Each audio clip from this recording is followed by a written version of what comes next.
Hi மக்களே! நான் உங்க கௌசி பேசுறேன். இன்னைக்கு ஃபங்ஷனுக்கு கிளம்பி போயிட்டுருந்தேன். ஒரு பொண்ணு ஹெட்செட் போட்டுட்டு சாங் கேட்டுட்டு போறாங்க போல இருக்கு. சுத்தமா அவங்களுக்கு நிதானம் இல்லாத போற மாரி தான் இருக்கு. அ அப்படி ஹெட்செட் போட்டுட்டு எங்க போறீங்க?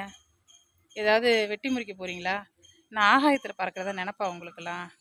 அ உங்க அம்மா, அப்பா இத சொல்லிக் குடுத்தா உங்களலாம் வளர்க்குறாங்களா? நீங்க ஒரு சிலர் இந்த தவறு செய்றீங்க. பின்னாடி ஹார்ன் அடிச்சா உங்க காதுல விழுமா? ஒரு லாரிலயோ, ஒரு பஸ்லயோ ஹார்ன் அடிக்கிறாங்க. ஹெட்செட் போட்டு ஃபுல் சவுண்டு வச்சு பாட்டு கேட்குறீங்க. எப்படி உங்களுக்கு காதுல விழும்? எப்படி நீங்க ஓரமா ஒதுங்கி போவீங்க? நீங்க செத்து போயிட்டா உங்களோட முடியறதில்ல. உங்க ஃபேமிலி, உங்க ஹஸ்பண்டு, உங்க குழந்தைங்க, அ எவ்வளோ விஷயம் பாதிக்கும். ஒருத்தர் இறந்தா அப்படியே முடிஞ்சு போறதில்ல. அது ஃபேமிலி நெறைய பாதிக்கும். பிள்ளைங்கள பாதிக்கும். எதிர்காலத்த பாதிக்கும். அதெல்லாம் யோசிச்சுட்டு பைக்கு, ஸ்கூட்டி லேடீஸ் ஓட்டுனீங்கன்னா பார்த்து பத்திரமா ஓட்டுங்க. ஒரு சில லேடீஸ் இப்படி தான் பண்றீங்க. ஹெட்செட்ட கொஞ்சம் அவாய்ட் பண்ணிட்டு ஸ்கூட்டி ஓட்ட கத்துக்குங்க.